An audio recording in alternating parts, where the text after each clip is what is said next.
দর্শক এই মুহূর্তে ফেনীতে আছেন আমাদের সহকর্মী ইউসুফ আলিফ, সরাসরি যুক্ত হচ্ছে তার সাথে। ইউসুফ, আপনি তো চট্টগ্রামের জনসভায় ছিলেন, এখন ফেনীর জনসভার প্রস্তুতি ও নেতা কর্মীদের উপস্থিতি কেমন দেখছেন আমাদের জানাবেন। হয়েছেন কখনো সন্ত্রাসের লেলিমুখে ফেনীতে করেছেন।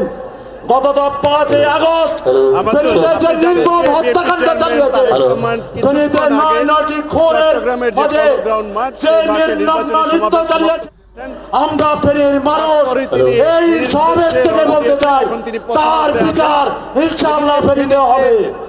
আমরা পরিশেষে ফেনীর আজকে প্রধান অতিথির কাছে আমরা চাই যে ফেনী মেডিকেলে আগুন দিয়ে ফেনী নগরের বিনষ্ট করেছিল আমাদের ফেনীর আমায় মানুষের দাবি ফেনীতে একটি মেডিকেল কলেজ হবে, ফেনীতে একটি বিশ্ববিদ্যালয় হবে।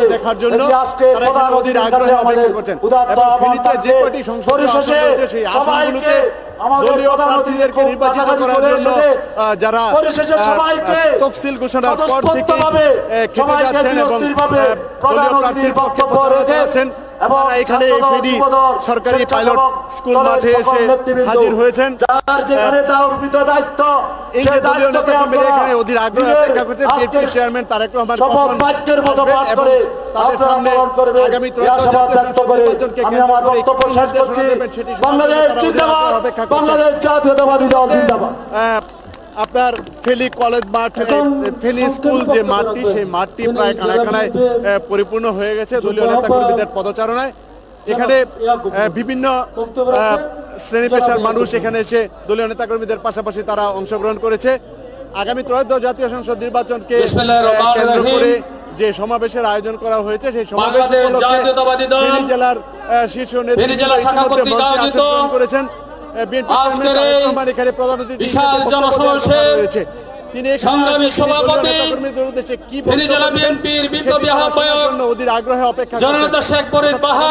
জাতীয় সংসদ নির্বাচনে সংসদীয় আসন রয়েছে মনোনীত প্রার্থীদেরকে বিজয়ী করতে আনার জন্য উদ্দেশ্যে হয়তো বিএনপি মনোনীত সংসদ সদস্য তার যে প্ল্যানের কথা বলেছেন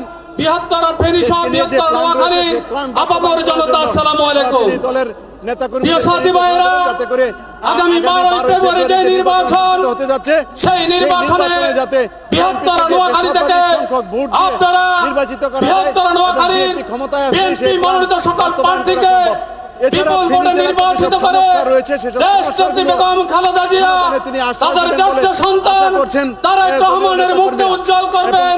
তারেক রহমানকে আগামী নির্বাচনে সেই নির্দেশনা সমাবেশ থেকে 13টি আসন বিপুল ভোটে নির্বাচিত করে উপহার দিয়ে বাংলাদেশের জাতীয়তাবাদী সরকার প্রতিষ্ঠায় এগিয়ে নেবেন।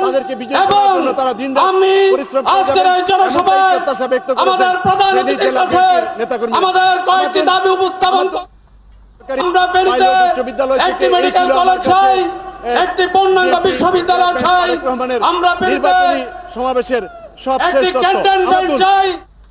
ইউসুফ, আপনাকে ধন্যবাদ। দর্শক, ফেনী থেকে সরাসরি যুক্ত ছিলেন সহকর্মী ইউসুফ আলিফ।